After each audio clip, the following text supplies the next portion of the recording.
রাজ্য সম্পাদকের পদও হারালেন কুণাল ঘোষ। বুধবার দলের তরফে বিবৃতি জারি করে তাকে এই পদ থেকে সরিয়ে দেওয়া হয়। সেই বিবৃতিতে সই রয়েছে রাজ্যসভার সাংসদ তথা জাতীয় মুখপাত্র ডেরেক ওব্রায়ানের। কেন তাকে দল থেকে সরানো হয়েছে তাও জানিয়ে দিয়েছে ঘাসফুল শিবির। বিবৃতিতে তৃণমূল লিখেছে, সম্প্রতি কুণাল ঘোষ এমন অনেক কথা বলেছিলেন যা দলের মতামতের সঙ্গে মেলেই না। তাই এটা বোঝানো অত্যন্ত দরকার ছিল যে উনি যা বলছেন তা সম্পূর্ণভাবে তার ব্যক্তিগত অভিমত, এর সঙ্গে দলের ভাবনার কোনো সম্পর্কই নেই। তৃণমূল ওই বিবৃতিতে স্পষ্ট জানিয়েছে, এর আগে দলের মুখপাত্র পদ থেকেও কুণালকে সরানো হয়েছিল, আর এবার রাজ্য সাধারণ সম্পাদকের পদ থেকেও সরানো হলো তাকে। কয়েক মাস আগেই তৃণমূল ছেড়ে বিজেপিতে যোগ দেন তাপস রায়। এবার বিজেপির টিকিটে উত্তর কলকাতা থেকে ভোট লড়ছেন তিনি। সেই তাপসেরই পাশে দাঁড়াতে দেখা গেল কুণাল ঘোষকে। একই মঞ্চে দাঁড়িয়ে তার প্রশংসাও করেন। এখানে অন্য দলের লোকজন রয়েছেন, তাপসদা জানেন, তাপসদাকে আমরা শেষ চেষ্টা করেছিলাম এক পরিবারের মধ্যে রাখতে, কারণ তাপসদা আমাদের খুব প্রিয় পাত্র। তাপসদার দরজা সারা দিন সারা রাত মানুষের জন্য, কর্মীদের জন্য খোলা থাকে।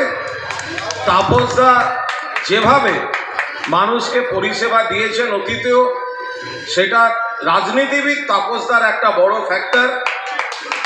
যখন তখন যে কোনো কর্মী, দলের কর্মী তাকে পায়, কিন্তু দুর্ভাগ্য রাজনীতির ময়দান আমরা একটা উল্টো দিকে পড়ে গেছি।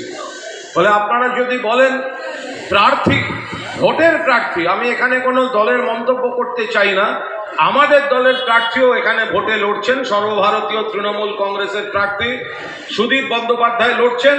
আবার প্রার্থী হিসেবে ব্যক্তিগতভাবে তাপসদাকে আমি কোথাও জনপ্রতিনিধি হিসেবে 1 ইঞ্চি পেছনে রাখতে পারবো না, কারণ তাপসদা মানুষ হিসেবে, সংগঠক হিসেবে দরজা খুলে, মন খুলে মানুষের জন্য কাজ করে।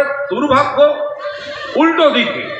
ফলে আমরা আমাদের দলের প্রার্থীর জন্য কাজ করব, তাপসদার সহকর্মীরা তাপসদার জন্য কাজ করবে, বাকিটা মানুষের উপর। এই প্রথম নয়, এর আগেও কুণালের মন্তব্য দলের অস্বস্তি বাড়িয়েছে। ঘাটালের তৃণমূল প্রার্থী দেবকে নিয়ে প্রকাশ্যেই ক্ষোভ উগড়ে দিয়েছিলেন কুণাল ঘোষ। বিজেপির তারকা প্রচারক মিঠুন চক্রবর্তীর পাশে দাঁড়ানোয় দেবকে কটাক্ষ করতে ছাড়েননি তিনি। সৌজন্যের রাজনীতি তার পছন্দ নয় বলে সাফ জানিয়ে দিয়েছিলেন। সাংসদ, অভিনেতা, নায়ক দেব একটি মন্তব্য করেছে যে মিঠুন চক্রবর্তী তার বাবার মতো। আরও কিছু মন্তব্য রয়েছে এবং আরও মন্তব্য যে এই গদ্দার শব্দ তিনি সমর্থন করেন না। দেব খুব ভালো ছেলে, আমি ভালোবাসি, কিন্তু আমি এই ধরনের মানসিকতা বা বিবৃতির আমি তীব্র বিরোধিতা করছি। মিঠুন চক্রবর্তীর সঙ্গে আমার এবং আমাদের অনেকেরই অত্যন্ত ভালো সম্পর্ক ছিল, কিন্তু মিঠুন চক্রবর্তী তৃণমূল কংগ্রেসের সঙ্গে, মমতা বন্দ্যোপাধ্যায়ের সঙ্গে বিশ্বাসঘাতকতা করে গিয়েছেন। 2011 সালের আগে অবধি তিনি সিপিএম ঘেঁষা ছিলেন। রাইটার্সে গিয়ে 2.5 ঘন্টা মিটিং করে মমতাদির হাত ধরে পায়ে প্রণাম করে মমতা ভুল হয়ে গেছে। পরে মমতাদি তাকে রাজ্যসভায় পাঠান। একাধিক বিতর্কে জড়ানোর পর তিনি চলে গেলেন, বিজেপিতে জয়েন করলেন এবং মমতাদি সহ তৃণমূল কংগ্রেস নেতৃত্ব এবং তৃণমূল কংগ্রেস দলটাকে কুৎসিত ভাষায় আক্রমণ করলেন। তো তাকে গদ্দার বলা যাবে না? এর মানে কি? আর দেব, তিনি অভিনেতা, তাদের যদি ইন্ডাস্ট্রির স্বার্থে এই ধরনের মানুষের সঙ্গে যোগাযোগ করার, ব্যক্তিগত সৌজন্য, উদারতা এগুলো দেখাবার রাইট থাকে, তাহলে বাকি যারা রয়েছি তারা সবাই মিলে ব্যক্তিগত সৌজন্য, উদারতা আমরা আরম্ভ করে দিই। সেগুলো এটা কোনো কাজের কথা? বিজেপির নেতারা ব্যক্তিগত আক্রমণ করছেন মমতা বন্দ্যোপাধ্যায়, অভিষেক বন্দ্যোপাধ্যায়কে। সিপিএম এর কোনো কোনো নেতা করছেন, কংগ্রেসের কোনো কোনো নেতা করছেন। এবার আমরা যদি ব্যক্তিগত ইমেজ ভালো রাখার জন্য চৈতন্যদেব সেজে বসে থাকি, যে আমার নেত্রীকে যা বলছে বলুক, আমার দলকে যা বলছে বলুক, আমার নেতাকে যা বলছে বলুক, আমার কাছে বাবার মতো, জ্যাঠার মতো, কাকার মতো আমি আধিক্ষেতা করে যাব, আর আমি নিজের ইমেজ বিল্ড আপ করবো সৌজন্য সৌজন্য সৌজন্য সৌজন্য। আরে ভাই, তাহলে যে লোকটা রাজ্যসভা পাওয়ার পর সে বিজেপিতে চলে গেল, সেই বিশ্বাসঘাতকতাটাকে বিশ্বাসঘাতকতা বলা যাবে না? এদিকে রাজ্য সম্পাদকের পদ হারানোর পর নাম না করে ডেরেক ওব্রায়ানের বিরুদ্ধে তোপ দাগেন কুণাল ঘোষ। তাকে কুইজ মাস্টার বলেও কটাক্ষ করেন তিনি। সাধারণ সম্পাদক পদ ছাড়তে চেয়ে দলকে অনুরোধ করেছিলাম বেশ কিছুদিন আগে, এবং সেটা প্রকাশ্যে টুইটও করেছিলাম, এবং আমার এক্স স্যান্ডেল থেকে এই দুটো পদ আমি সরিয়েও দিয়েছিলাম। ফলে আমি নিজে যে পোস্টটা ছেড়ে দিয়েছি, সেখান থেকে আমাকে সরিয়ে কার বা কী আনন্দ হতে পারে আমি এটা বুঝতে পারছি না। আমি তো নিজেই জানিয়ে দিয়েছিলাম যে আমি মুখপাত্র থাকতে চাই না, দল আমায় অব্যাহতি দিক, সাধারণ সম্পাদক থাকতে চাই না, আমি মিসফিট, আমি তো এগুলো বলেছিলাম। কিন্তু তারপরেও দল যা যা দায়িত্ব আমায় দিয়েছেন, আপনারা সবাই সাক্ষী, তৃণমূল কংগ্রেসের একজন সৈনিক বা কর্মী হিসাবে আমি সেগুলো পালন করেছি। তো ফলে কোনো কুইজ মাস্টার যদি লেখেন যে তাকে রিমুভ করা হলো, তাকে তো আমি কুইজে জিজ্ঞাসা করব, আমি তো কুইজ মাস্টারকে জিজ্ঞেস করব যে আপনি কি জানেন আমি কত তারিখে নিজে রিলিজ চেয়েছিলাম। এই পরিস্থিতিতে কুণালের পাশে দাঁড়িয়েছেন তাপস রায়।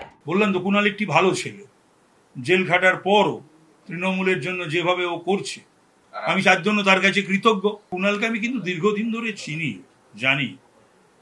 কুণাল সেন্ট পলস কলেজে ক্লাস 11-এ, তখন থেকে আমি চিনি, ডক্টর কে কে ঘোষের ছেলে, খুবই ভালো ছেলে। তবে আমি অবাক হয়ে যাই ওর মহানুভবতা দেখে, যে কুণাল 2 বছর 10 মাস অকারণে জেল খাটার পরও কিন্তু আজও তৃণমূলের হয়ে যেভাবে ও ব্যাট করছে বা ডিফেন্ড করছে, এটা কিন্তু আমি পারতাম না বা আমি করতাম না। সুদীপ ব্যানার্জি তো একটা স্যাডিস্ট। যখন 2 বছর 10 মাস ওর যখন জেল হয়েছিল এবং জেলে ছিল, সেই সময় চাঁদের হাট সাজিয়ে খ্যাঁক খ্যাঁক করে হেসে, ওরা খ্যাঁক খ্যাঁক করে হাসে না, সেই খ্যাঁক খ্যাঁক করে হেসে মজা নিত। তারপর পরে নিজেরও জেল যাত্রা হয়েছিল, হয়নি যে তাও না, 136 দিনের। তো এই ধরনের প্রত্যেকের দুঃখে, এই স্যাডিস্ট বললাম কেন, কষ্টে যন্ত্রণার দিনে ও আনন্দ উপভোগ করত, আর প্রত্যেককে অনেক কষ্ট দিয়েছে। এর আগে তৃণমূলের প্রতিষ্ঠা দিবসে তৃণমূলের নব্য ও পুরনো দ্বন্দ্ব সামনে আসে। সেদিনই প্রকাশ্যে সুদীপ ও রাজ্য সভাপতি সুব্রত বক্সির মন্তব্যের সমালোচনা করতে গিয়ে তাদের আক্রমণও করেন কুণাল ঘোষ। আর এবার বিজেপি প্রার্থী তাপস রায়ের প্রশংসা করার পরই তাকে সাসপেন্ডের দাবিও তুলেছেন অনেকে। এই অনুরোধ জানিয়ে সুদীপ বন্দ্যোপাধ্যায়কে মেসেজও পাঠিয়েছেন সারা বাংলা আতশবাজি সমিতির নেতা বাবলা রায়। সুদীপ নাকি তাকে কুণালকে এড়িয়ে যাওয়ার পরামর্শ দিয়েছেন, যদিও এই হোয়াটসঅ্যাপ বার্তার সত্যতা যাচাই করেনি প্রেতম বাংলা। Bureau report, Pratham Bangla.